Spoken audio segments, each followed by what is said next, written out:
দুটি জুমায় আমি আপনাদের খেদমতে পবিত্র কোরআন ও সুন্নাহর আলোকে শানে আউলিয়া এবং সাথে সাথে শাহিনশাহ শ্রীকোট বানিয়ে জামিয়া কুতুবুল আউলিয়া হজরতে কেবলা শাহ সুফি আল্লামা হাফেজ কারি সৈয়দ আহমদ শাহ শ্রীকোটি আল কাদরি রহমতুল্লাহ আলাইহির জীবন ও কর্ম এবং কারামাতের উপর আলোচনা করেছিলাম।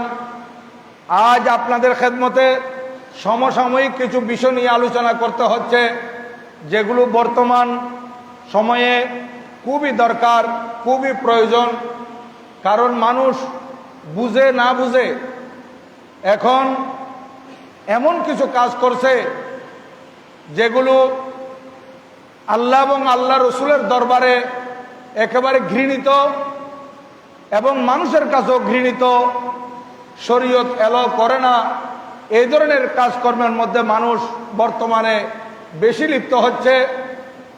এবং মানুষ যাদের হাতে ক্ষমতা আসে, ইল্লা মাশাআল্লাহ, আল্লাহ যাদেরকে বুঝদান করেছে তারা ছাড়া অধিকাংশ মানুষ দেখা যায় ক্ষমতার অপব্যবহার করছে। তো সেই জন্য আমি আপনাদের খেদমতে এই সমসাময়িক কিছু বিষয় নিয়ে আলোচনা করব। কারণ দেশের মধ্যে জুলুম অত্যাচার বৃদ্ধি পাচ্ছে এবং সাথে সাথে মানুষ কিছু নিজের ফায়দার জন্য ছোট ছোট বাচ্চাদেরকে ব্যবহার করছে, কিশোর গ্যাং তৈরি করছে। এগুলো আমাদের সমাজের জন্য মারাত্মক ধরনের বেয়াদি। এগুলো যদি নির্মূল না হয় সমাজের মধ্যে সবসময় বিশৃঙ্খলা লেগে থাকবে, সমাজের মানুষ শান্তিতে বসবাস করতে পারবে না এবং সব সময় মানুষ আতঙ্কের মধ্যে থাকতে হবে।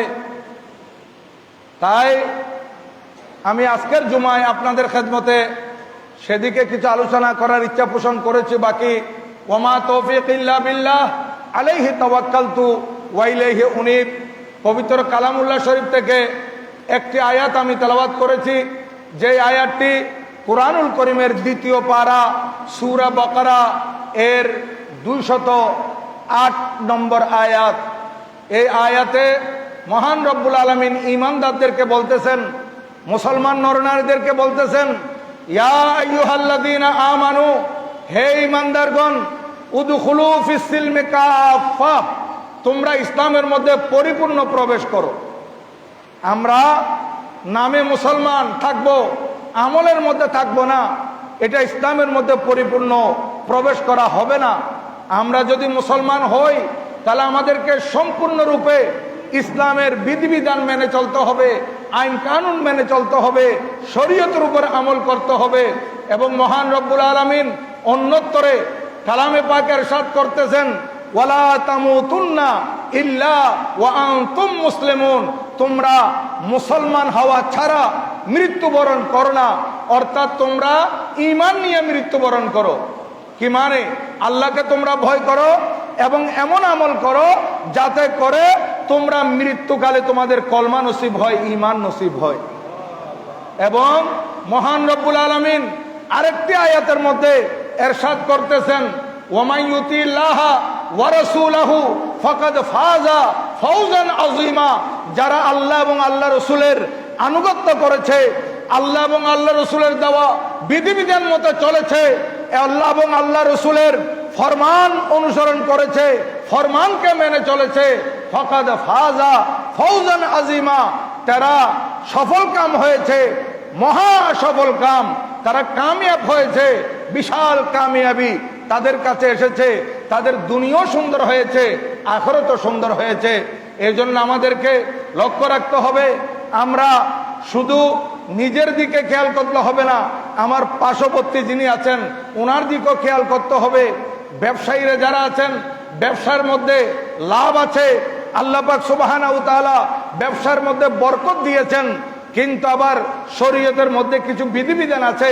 ব্যবসায়ীরা মাল ক্রয় করবে এবং বিক্রি করবে, বিদেশ থেকে মাল ইনপুট করবে এবং দেশের মধ্যে এগুলা সাপ্লাই দিবে।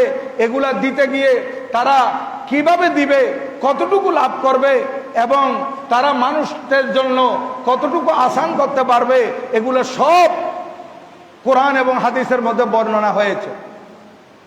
আপনারা দেখতে পাচ্ছেন এখন বর্তমানে কিছু অসাধু ব্যবসায়ী সিন্ডিকেট করে কৃত্রিম সংকট তৈরি করে গরিব দুঃখী এবং নিম্ন মধ্যবিত্ত পরিবারের উপর জুলুম করতেছে। যারা পয়সাওয়ালা এদের কাছে তো অডেল মানি আছে, এরা দাম বাড়লেও কিনতে পারবে, দাম কমলেও কিনতে পারবে।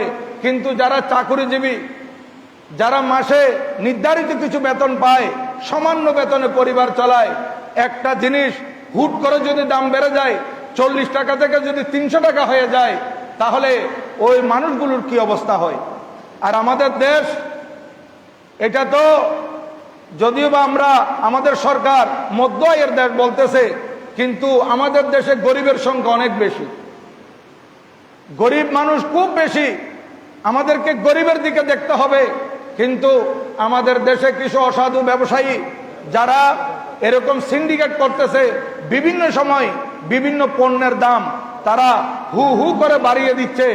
দেখেন কিছুদিন আগে আপনারা দেখেছেন ডিমের অবস্থা, যখন ভোক্তা অধিকার সংস্থা এটা নিয়ে নামলো, তখন দেখা যাচ্ছে দেশের বিভিন্ন জায়গায় বিভিন্ন হিমাগারের মধ্যে আলুর স্থলে ডিম জমায়েত করছে। যেখানে আলু রাখে সেইখানে রাখতেছে ডিম। কেন? কৃত্রিম সংকট তৈরি করে দাম বৃদ্ধি করে এই 2-4-5 জন আঙ্গুল ফুলে কলা গাছ হবে আর গরিবের উপর জুলুম করবে। দেখেন হিমাগারের মধ্যে এক জায়গায় এক হিমাগারের মধ্যে দেখা গেছে 22 লক্ষ পিস ডিম হিমাগারের মধ্যে রাখছে, কোথাও 21 লক্ষ পিস রাখছে, কোথাও 7 লক্ষ 14 লক্ষ, এইভাবে বিভিন্ন কোল্ড স্টোরের মধ্যে দেখা যাচ্ছে ডিমগুলো গুদামজাত করে নিয়েছে। এরা যারা এগুলা করতেছে, এরা একজন আরেকজন থেকে দেখে দেখে শিখতেছে। মাঝে মাঝে কেউ পেঁয়াজ নিয়ে এরকম করে, মাঝে মাঝে তৈলের কৃত্রিম সংকট তৈরি করে, মাঝে মাঝে গুঁড়ো দুধের কৃত্রিম সংকট তৈরি করে। এগুলো তৈরি করে করে যখন তারা লাভবান হচ্ছে, এখন ডিম বিক্রেতারা সিন্ডিকেট করে তারও এই কাজ শুরু করে দিয়েছে। তাই আমি বলবো গুদামজাত করা কতটুকু শরীয়ত সম্মত এবং আপনি গুদামজাত কতটুকু করতে পারবেন, এগুলো আমাদেরকে খেয়াল করতে হবে। আর আমরা দুনিয়াতে বেঁচে থাকবো না চিরকাল। যারা চাকরিজীবী তারও দুনিয়া করে চলে যাবে, যারা ব্যবসায়ী তারও দুনিয়াদারি করে চলে যেতে হবে। কিন্তু যারা এই ধরনের কৃত্রিম সংকট তৈরি করে মানুষকে কষ্ট দেয়, গরিবের উপর জুলুম করে, এরা কবর হাসর নসর এগুলার দিকে তাদের খেয়াল নাই। এরা মনে করতেছে দুনিয়াতে যতদিন আছে ততদিন খেয়ে দিয়ে ফুর্তি করে চলে যাবে। নাউজুবিল্লাহি মিন যালিক। তাই আমি বলবো এই যে গুদামজাত, এটা শরীয়তের মধ্যে মাকরুহ তাহরিমি বলা হয়েছে, এটাকে হারামের পর্যায়ে গুদামজাত করা। আল্লাহর প্যারা মাহবুব সাল্লাল্লাহু আলাইহি ওয়াসাল্লাম হাদিসে পাক ইরশাদ করেছেন, এটা সহিহ মুসলিম শরীফে হাদিসে পাক আছে, মেশকাত শরীফের 250 পৃষ্ঠার মধ্যে এই হাদিসে পাক কানে এসেছে। আন মুহাম্মদ রাদিয়াল্লাহু তাআলা قال قال رسول الله صلى الله عليه وسلم من احتكر فهو خاطئ। আল্লাহর প্যারা মাহবুব সাল্লাল্লাহু আলাইহি ওয়াসাল্লাম ইরশাদ করেন, যে ব্যক্তি গুদামজাত করবে, এহতেকার মানে গুদামজাত করা, মাল আটকে রাখা, মাল ধরে রাখা, যে ব্যক্তি গুদামজাত করবে ফাহুয়া খাতিউন, সে হচ্ছে বড় পাপিষ্ঠ। দেখেন যারা গুদামজাত করে, আবার গুদামজাত মানে এখানে দেখতে হবে শুধু গুদামজাত করলেই গুনাহগার হবে এরকম নয়। মনে করেন কিছু মাল বছরে একবার উৎপাদিত হয়, কিন্তু এটা সারা বছর মানুষের জন্য লাগে। এরকম কিছু মাল আছে যেগুলা ভোগ্যপণ্য, এগুলো সারা বছর মানুষের লাগে, কিন্তু আমাদের দেশে উৎপাদন হয় এক সিজনে। তাহলে এগুলো তো আমাদেরকে অবশ্যই গুদামজাত করতে হবে। এগুলো এমনভাবে উৎপাদিত হয়েছে, এগুলো সারা বছর এগুলো খেতে হবে এবং সারাটা বছর এগুলো চলবে। এই জন্য এগুলো গুদামজাত করে রাখতে হবে, কোল্ড স্টোরের মধ্যে এগুলো রাখতে হবে, এগুলো জায়েজ আছে। কিন্তু কৃত্রিম সংকট তৈরি করার জন্য যারা গুদামজাত করে, এটা হচ্ছে সম্পূর্ণরূপে হারাম। এটা একদিনের জন্য হলো, 2 দিনের জন্য হলো যে আমি এগুলো আটকে রাখবো, আটকে রাখলে কৃত্রিম সংকট তৈরি হবে, বাজারের মধ্যে মাল কম পাওয়া যাবে, তখন মাল চড়া হয়ে যাবে, দাম বেড়ে যাবে, তখন আমি আস্তে আস্তে ছাড়বো। ইন্নামাল আমালু বিন্নিয়াত, মানুষের সম্পূর্ণ আমল নির্ভর করে নিয়তের উপর।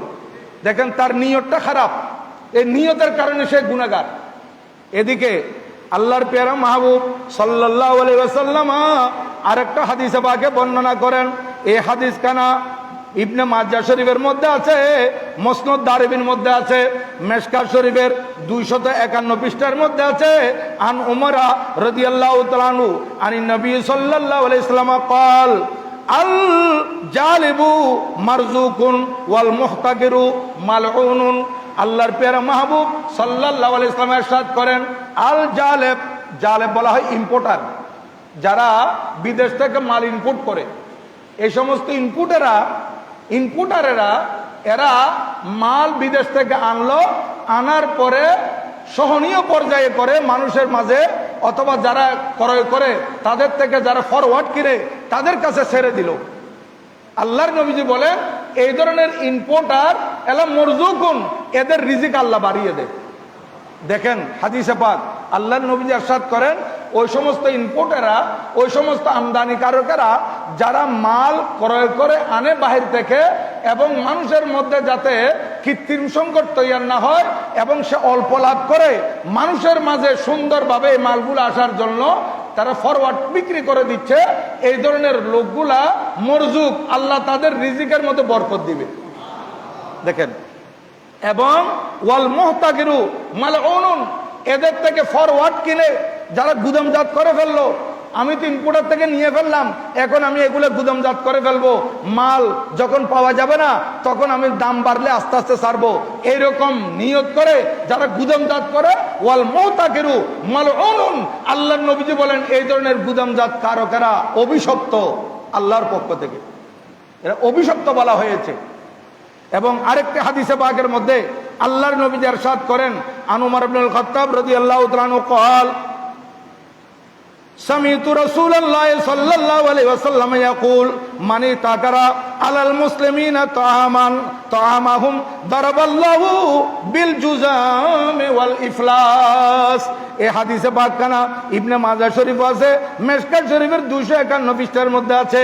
আল্লাহর নবীজি ইরশাদ করতেছেন, হযরত সাইয়্যিদানা আমিরুল মুমিনিন ইসলামী জাহানের দ্বিতীয় খলিফা ওমর ইবনুল খাত্তাব রাদিয়াল্লাহু তাআলা বলতেছেন, আমি শুনেছি নবীজি এই ইরশাদ করেছেন কি, যারা মানি তাগারা আলাল মুসলিমিনা তাআমাহুম, যারা সাধারণ মুসলমান, যারা সাধারণ মানুষের খাদ্যকে গুদামজাত করে রেখেছে, মানি তাগারা আলাল মুসলিমিনা তাআমাহুম, যারা সাধারণ মুসলমান, সাধারণ মানুষের খাদ্য কুক্ষিগত করে রেখেছে, আটকে রেখেছে, গুদামজাত করেছে, এরা আল্লাহর পক্ষ থেকে কিরকম অভিশপ্ত। দেখেন আমার নবীজি ইরশাদ করতেছেন, এটা নবুয়তের জবানের বাণী, দারাবাল্লাহু বিল জুজামি ওয়াল ইফলাস, আল্লাহ পাক সুবহানাহু ওয়া তাআলা তাকে এমন কঠিন বিপদে ফেলবে, তার দৈহিক এবং আর্থিক দুইটাই তার সংকটাপন্ন হবে, দুইটা খারাপ অবস্থার মধ্যে আল্লাহ পাক তাকে পতিত করবে। একটা হচ্ছে দৈহিক, কোনটা? বিল জুজাম, আল্লাহ পাক তাকে কুষ্ঠরোগী করে দিবে। দেখেন তার শরীর পচে পচে পড়বে। যারা মানুষের মাঝে কৃত্রিম সংকট তৈরি করে সাময়িকভাবে লাভবান মনে করতেছে, কিন্তু নবীজি ইরশাদ করেছেন আল্লাহ পাক তাকে কুষ্ঠরোগী হিসেবে করে দিবেন, তার শরীরের হাড়, তার শরীরের গোস্ত পচে পচে পড়বে, ওয়াল ইফলাস, এবং আল্লাহ পাক তাকে দারিদ্রতার দিকে ঠেলে দিবে। যারা এই সমস্ত কাজ করে, দেখেন অনেক মানুষ গুদামজাত করে, আঙ্গুল ফুলে কলা গাছ হয়, চড়া মূল্যে বিক্রি করে, কিন্তু পরবর্তীতে দেখাতে সে দেওয়ালি হয়ে গেছে। এরকম অনেক মানুষ আছে, দেখবেন খাতুনগঞ্জের মতো অনেক ব্যবসায়ী আছে, ব্যবসা প্রতিষ্ঠান ছেড়ে পালিয়ে গেছে, অথচ এক সময় এরকম গুদামজাত করে করে কোটি কোটি টাকার মালিক হয়েছিল, কিন্তু এক পর্যায়ে এসে তাকে পালিয়ে বাঁচতে হচ্ছে, ফেরারি আসামি হয়ে যাচ্ছে। কেন? এই যে আল্লাহর পক্ষ থেকে বরকত আসে এবং বিচারও আল্লাহর কুদরতের হাতে। মানুষদেরকে যদি কষ্ট দেয় তখন আল্লাহ পাক তাকে কষ্টের মধ্যে পতিত করে। তার শারীরিকভাবেও সে কষ্ট পড়বে, আর্থিকভাবে সে সমস্যায় পড়বে। এগুলো খেয়াল করতে হবে। হযরতে সৈয়দনা আব্দুল্লাহ বিন ওমর রাদিয়াল্লাহু তাআলা আনহু থেকে আরেকটি হাদিসে পাক বর্ণিত, উনি বলেন ক্বালা রাসূলুল্লাহ সাল্লাল্লাহু তাআলা আলাইহি ওয়াসাল্লাম, আল্লাহর নবী ইরশাদ করেন, মানির তাকারা তাআমান আরবাইনা ইয়ামান বারিয়াল্লাহু বারিয়া বিহিল্লাহ আল্লাহ ইউরিদু বিহিল গালা। সে আল্লাহর নবী ইরশাদ করেন, মানির তাকারা তাআমান আরবাইনা ইয়ামা, যে ব্যক্তি 40 দিন মানুষের খাদ্য আটকে রাখবে, গুদামজাত করে রাখবে।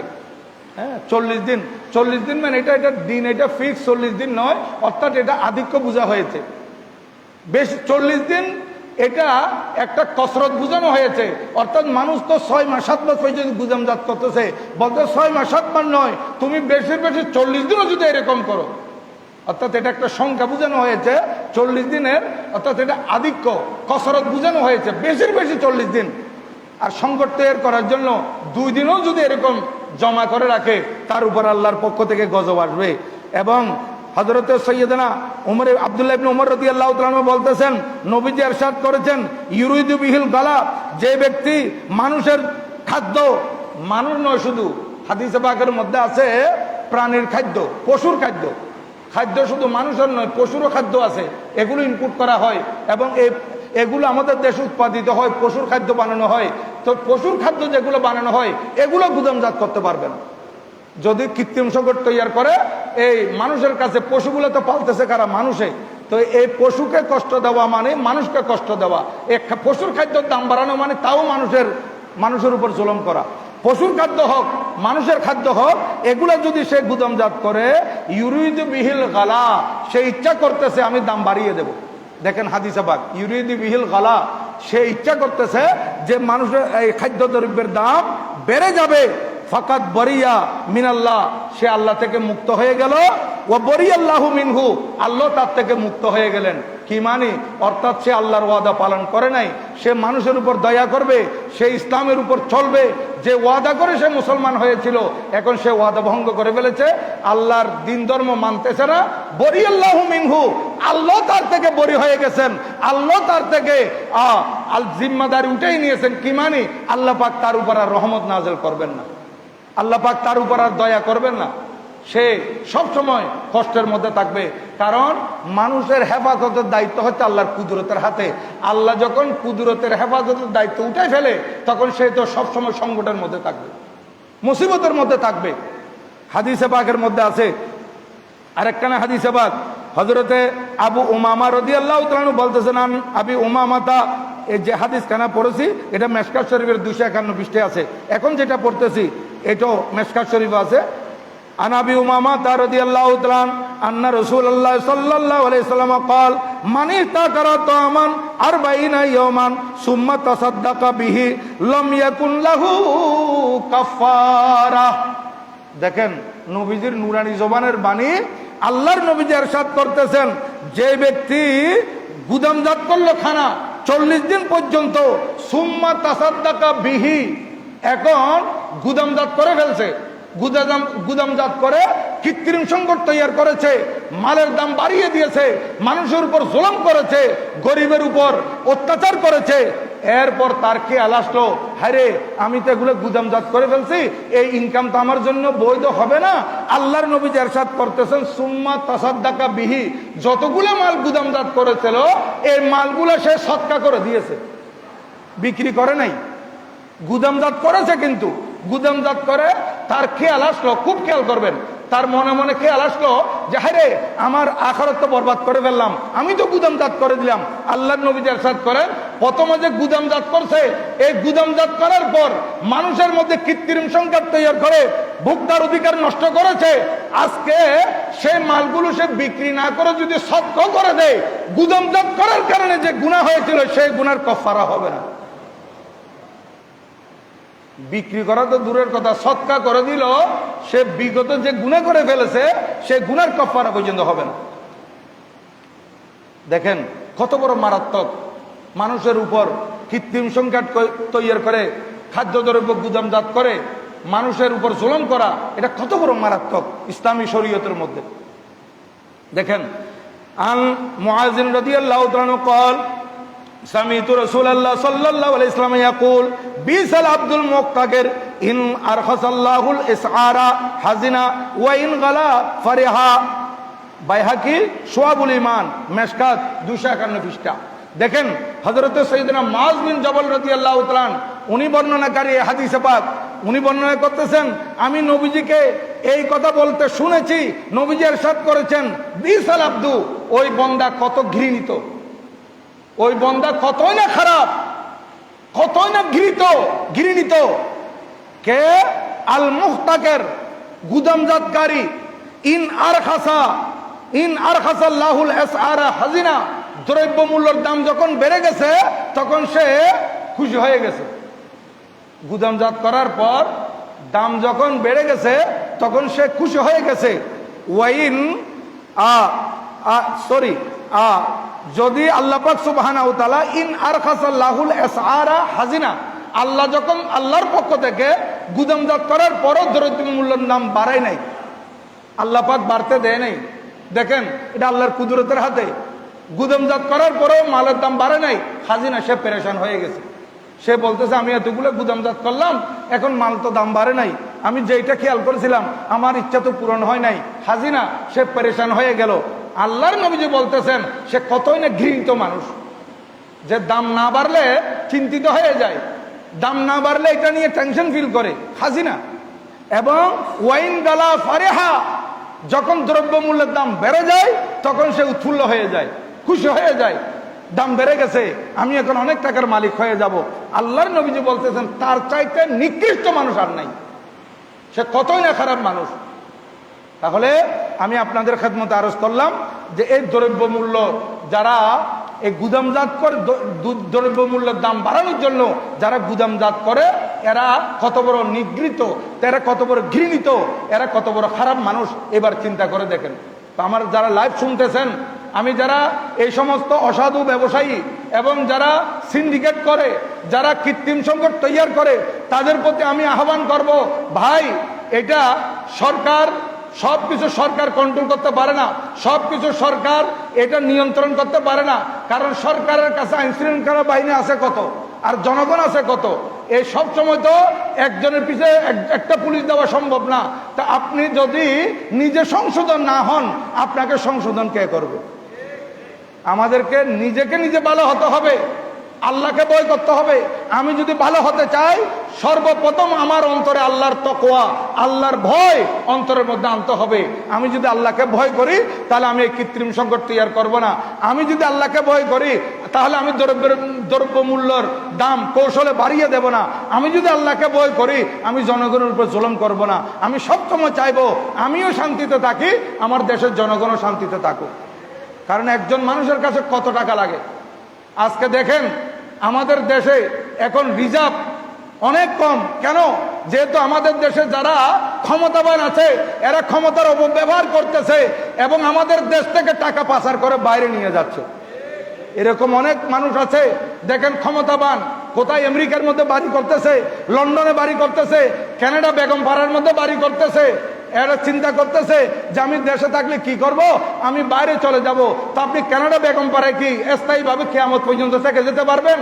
আমেরিকা লন্ডনে থেকে যেতে পারবেন? নয়।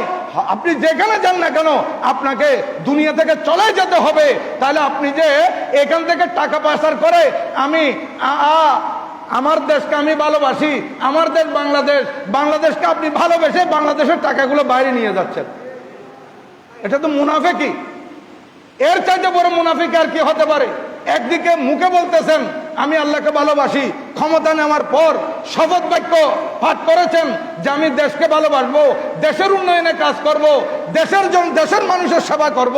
তাহলে দেশের মানুষের সেবা, দেশের উন্নয়ন, দেশকে ভালোবাসা, এই অর্থ যে এই বিগত 10 বছরের সিআইডি রিপোর্টের মধ্যে আমি দেখলাম ইউটিউবে ঢুকে খবরের মধ্যে যে এই 10 বছরে, এর আগে বিভিন্ন সরকারের আমলে তো পাচার হয়েছে, এখন যেহেতু মিডিয়ার যুগ, এটা বেশি বেশি প্রচার হচ্ছে।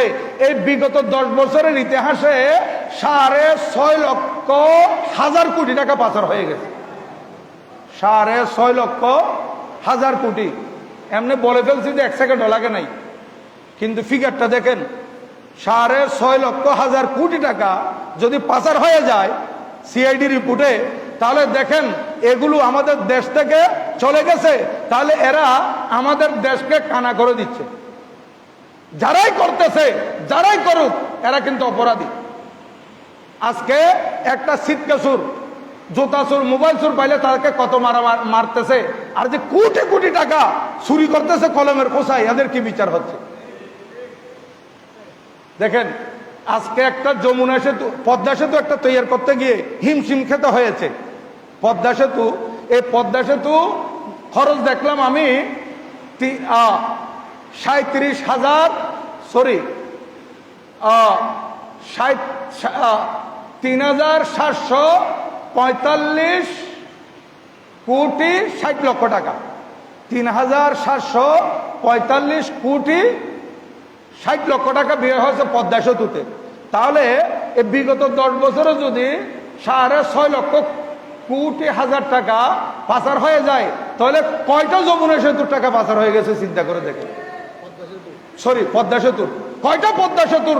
এটা তো বাংলাদেশকে, বাংলাদেশের রাস্তাঘাট আপনি স্বর্ণ দিয়ে বানিয়ে দিতে পারতেন। কি আমি দেশকে ভালোবাসলাম, আমি দেশকে মহব্বত করি, দেশকে ভালোবাসি,